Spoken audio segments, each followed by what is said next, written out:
Well, welcome back to the week of What If. This will be a two-parter going on from today, and we'll wrap it up on Friday. Now, for the Tuesday and Friday What If, I normally do a different What If than, I almost always do a different What If than the two ongoing What Ifs, to space out a little variety.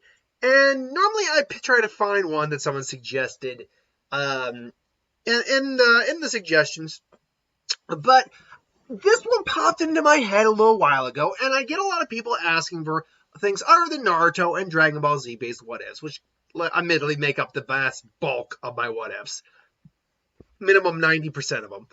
But I'm like, I've had some people ask for Bleach what ifs, and I'm a big Bleach fan, obviously. I've gotten several different video series about it, and I thought to myself, okay, well, thinking on something, and I realized something. Like, I've always thought about this idea.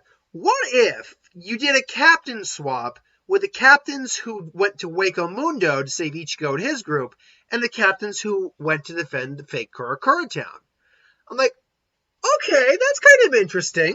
Yeah, I like that idea, because then you get to do your fan fights of how would these characters match up against the Espada differently, who was going, all that.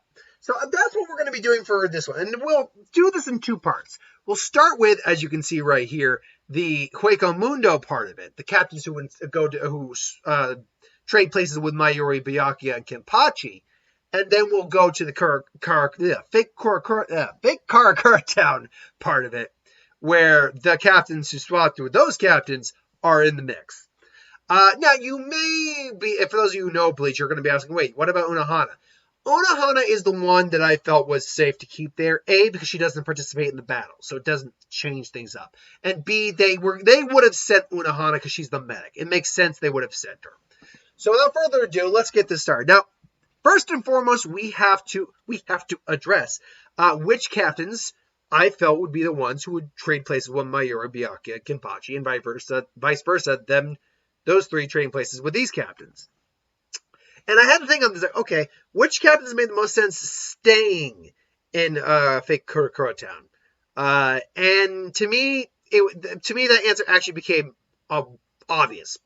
It was Shunsui and Ukitake. Both of them made the most sense of actually staying, because the fight with Stark and Shunsui, that I think needs to happen. I mean, don't get me wrong, you might get other captains getting involved in that too, like we see with Ukitake. And those two are almost always together, so it made the most sense. So that means that the captains who end up going to fake Karakura, or the Hueco Mundo in this version, are Captain of Squad 7, Sajin Komamura, Captain of Squad 2, Suifon, and Captain of Squad 10, Toshiro Itsugaya. And you'll notice where I put them over. Those are each of the opponents they'll be fighting. So when the captains end up showing up, it's the guy who shows up to aid against Sayalaparo. Suifon goes to aid against, Zomari. Okay, I was trying to remember his name. And then Sajin aids Ichigo in dealing with Naitora. But we can't just leave them all up here. So we have to address each individual fight and how it breaks down. So why don't we actually address the main girl in the room right now, Suifon, and her fight with Zomari, the 7th Espada, and the alleged fastest of the Espada. Now, there are clear differences in these scenarios. A, this is not as brutal or personal as a fight for Suifon as it was for Byakuya, because Zomari, hurt and was controlling Rukia. So, this is, when they have their interaction with each other, it is more along the lines of Suifon very much being the person who's doing her duty and says, you're a hollow, I am Shinigami, you are my enemy. It's as simple as that. Like, it'd be something along those lines, their conversation. But more importantly is the actual fight. They both would, square off a little bit. And more importantly, it's the battle of speed. Now, we know Byakuya ended up being faster than Zomari. We do know that. And as far as we know, Suifon is the fastest captain. Again, take the head captain out of the equation, and we don't know how much. If she is faster, we don't know how much faster than him she is. Probably not by much. Or vice versa. We don't know how much faster he is than her. But she is, by all accounts, the fastest captain, which means she should, in theory, be faster than Byakuya. Because we know she can make dozens of clones. We see that, and that's her in a tired state when she did that against Aizen. So when this fight starts up, they're both trading blows, showing off speed with each other, and she does admit she's impressed by his speed. How long is she? Probably even Mark's like, how long have you been practicing for? A couple years, a couple days or so. Let me show you what a couple hundred years gets you. And then she just starts blitzing his ass. And I really don't think that this fight goes to the Resurrection. I don't think it goes to, I think it's it's Spanish for witch doctor. It's not bruja, which is just witch. It's witch doctor. I can't remember this Zanpakuto's full name. But I don't think it goes to the Resurrection. I think she two-step kills him pretty quick. Although his speed is enough that he might be able to avoid a fatal hit from the second strike after she hits him the first time. So after she hits him maybe the first time, he goes into his Resurrection. Unfortunately, once again, her speed is enough that she just avoids the eyes, even stabs the eyes, taps them. And because he's stationary now, she can pretty much just end him right there. That's the biggest problem with that form, is that he's stationary. He can't really move at that point. And he just taps. And yeah, I think that would just end the fight there. She would pretty much make mincemeat out of that guy. Now, you could make an argument, though. What happens if he takes control of Rukia? Does she care?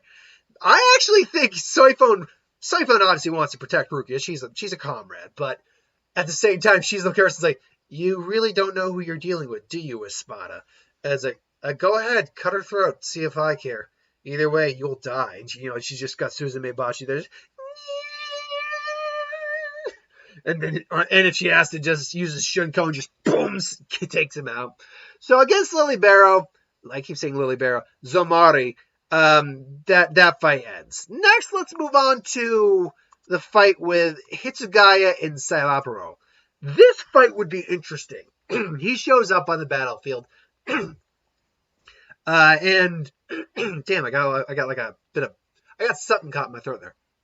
He shows up on the battlefield, and these guys are already activated because Mayuri gave him a bit of a rundown on this. Doesn't have his Bankai. This is just the image we have here. He doesn't. There we go. Yeah, he doesn't have his Bankai activated. This is just the image I had available. But he's got his Shikai activated, and the field is starting to chill up a little bit. It's like, Captain Itsugaya. It's like, are you two okay? Yes, sir. But what are you doing here? And he explains kind of how Mayuri did and Kenpachi did to their explain the situation that the captains are here. The old man, head captain Yamamoto sent us here to aid you. It's like, interesting. So you're a captain. I was hoping I'd have a chance to use one of you as a test subject. It's like, you may regret the results of those tests. I was like, is that a fact? But still, the experimenting process can be so exhilarating. Too bad Mayuri's not here. You two might actually get along. I was like, indeed, but no time like the present. Young captain, and obviously he tries to make the doll out of Itsugaya. I was like, what's this? And just as he's about to be, just as he gets enveloped, Bankai! Gyorin Maru! And he freezes his wings. Itsugaya is an opponent that, unfortunately, Sayalapro would not be able to. I am getting that guy's name right, aren't I? Sorry, give me one second. I want to double check that I am getting his name right. I believe it's Sayalapro. I do believe that's the name, but I want to be 100% certain with that. Stop it. Stop moving. Yeah, Sayalapro. I did get it. Sayalapro Grands. They're all. It's interesting that it was mostly Japanese themed because the Static of Soul Society. Once you get to Hueco Mundo, Spanish themed names, and then once you get into the 1,000-Year Blood War arc, it's German named. So very interesting. It's like, Mayuri, do you really think I'd come here unprepared? Mayuri sent us, gave me detailed information on you before I came here. What he really he was that concerned about you?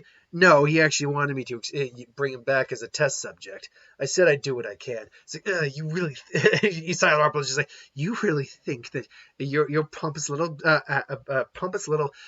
ice butt will be able will win the day? You are so naive, young captain.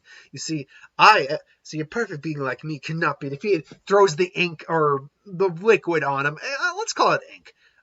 It's not quite sure what it is. It looks like ink. Tries to throw ink on him. It just swings a sword, freezes, and it's like, no, I don't think you quite understand. Your techniques are not will not work on me. And he just swings his sword, just starts throwing ice.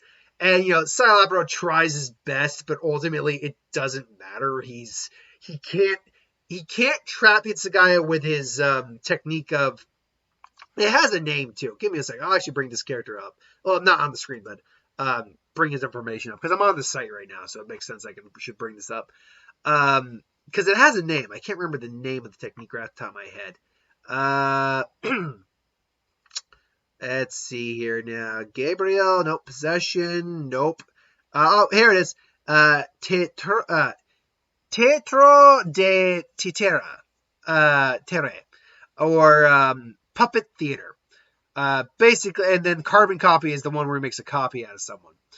So basically, he can freeze the liquid before it hits him. He can basically freeze his waves before it hits him. Itsugaya is basically not an opponent Silent Opera would want to fight against. And unfortunately, no matter what he tries, he can also fire Steros too, obviously. Grand Ray, we know that. He's unfortunately kind of screwed. He just can't do anything. And ultimately, it ends with Itsugaya freezing him to death, and that's the end of it. So Itsugaya was that fight. Now we get to the final fight, and this one gets a little dicey. We have Sajin Komamura, the head captain, or the captain of Squad 7, the head captain of Squad 7, the only captain, going to aid Ichigo fighting Niratora. And I think he does a similar thing like Kenpachi does. He stops Tesla from smashing Ichigo with his blade and just fires him back. It's like, who are you? It's like, I am head captain. I am captain of Squad 7 of the 13 Court Guard Squad, Sajin Komamura. It's like, you're a captain. You're a dead captain. And, it does the, I can't remember what it was. I think it's called, like, Desquera or something like that, where he senses the power of an individual. And he just, and similar with the Kenpachi, though, probably nowhere near as immediate threat-wise as Kenpachi was, because Kenpachi can make mincemeat of Komamura. He still goes, get out of there, Tesla, you idiot! Roar, Tenken! And to be fair, his attack is far more devastating than Kenpachi's just because of the Tenken is. Any movement he makes, the form of the giant comes out. And unlike Kenpachi just slices him down with just one swipe of his normal sword, Komamura just slices him up with the giant sword, just sliced in half. It's like, yeah, fine. It's like, you, Espada, I'll give you one chance now. Espada, you are an enemy of the 13 Court Guard Squad. Leave now or face destruction. This will be your only warning. Komamura, you gotta be careful. Let me heal Ichigo. Yorihime comes, Ichigo Kurosaki, stay here. I will take care of this opponent. Stay here and recover. Orihime, do what you need to do. It's like, yes, sir. So, their fight begins. Now, it's nowhere near as, like, barbaric. It's like, yeah! Where they're just having fun. But, Komamura is coming in, and he's swinging. And he starts with his normal sword strikes, but he can't cut. It's like, my hitter's the hardest of all the Espada.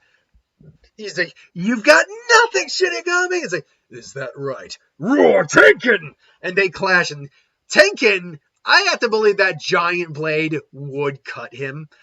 Just the sheer strength and power of it, let alone sharpness, would be enough to cut him.